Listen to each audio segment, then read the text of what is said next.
Kalau dia orang lain ada yang ikut, dia ikut berubah. Nah, kurang lebih seperti itu ya. Ada banyak teori lainnya, cuma ini yang paling banyak dipegang ya, atau dipilih untuk dipelajari.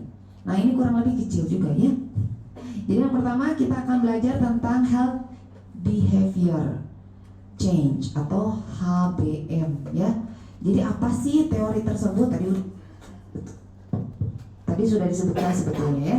Jadi intinya adalah mau melihat bagaimana seseorang mempelajari ilmu perubahan dengan belajar pada critical resources.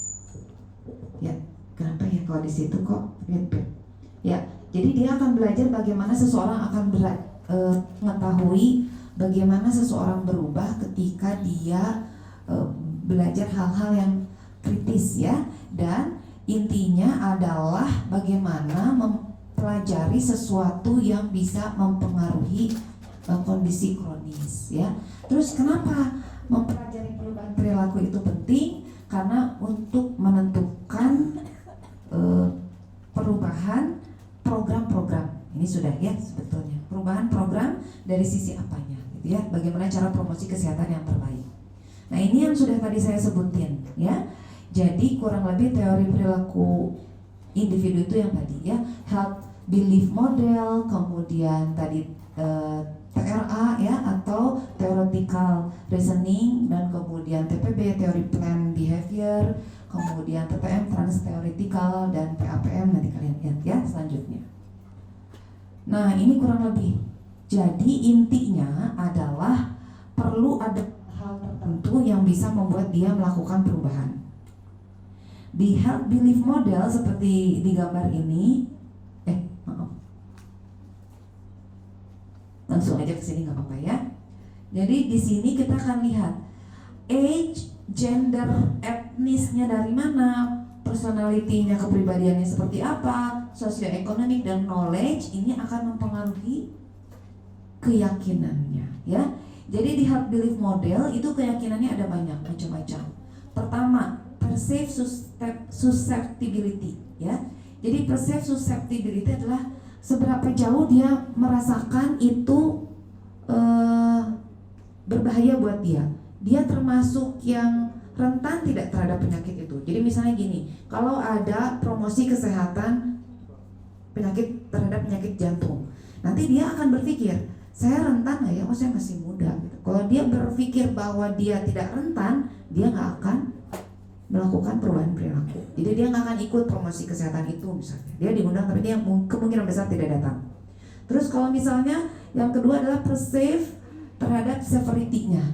Nah, dia itu merasakan bahwa penyakit jantung saya ini katanya bisa sembuh dengan olahraga.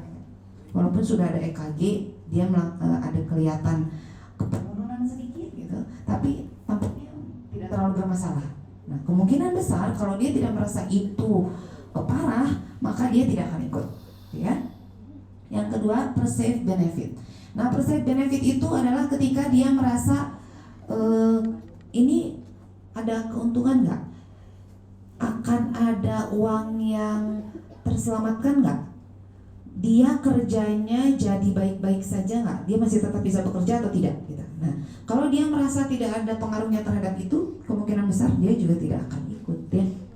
Kemudian perceived barrier. Ketika saya ikut promosi kesehatan ini misalnya ya, tentang penyakit jantung, apakah akan menghabiskan waktu saya? Waktu saya mungkin value time-nya lebih berharga untuk bisnis misalnya gitu ya, jadi rugi. Namun kemungkinan besar jadi tidak ikut juga, tidak berubah perilakunya gitu ya. Dan if perceived self efficacy yang tadi, bahwa dia bisa nggak melakukan ini, nanti dia akan menjaga kesehatan sesuai promosi kesehatan yang disampaikan nggak? Kalau dia merasa tidak mampu ya dia nggak akan ada perubahan juga. Nah, ini akan menghasilkan kesimpulannya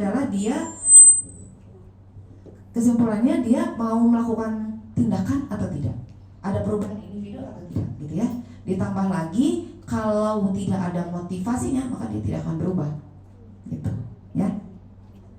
Oke. Nah, jadi metode dan tipe intervensi yang tepat apa? Nanti kalian lihat di tahap apa dia masih berada, gitu ya. Biasanya yang untuk intervensi dari health belief model itu bisa pakai edukasi, bisa pakai konseling atau media komunikasi, ya, atau bisa pakai pencegahan. Tergantung. Dia kalau misalnya mau pencegahan pakai promosi, tapi kalau sudah sakit mungkin pakai tindakan, gitu ya.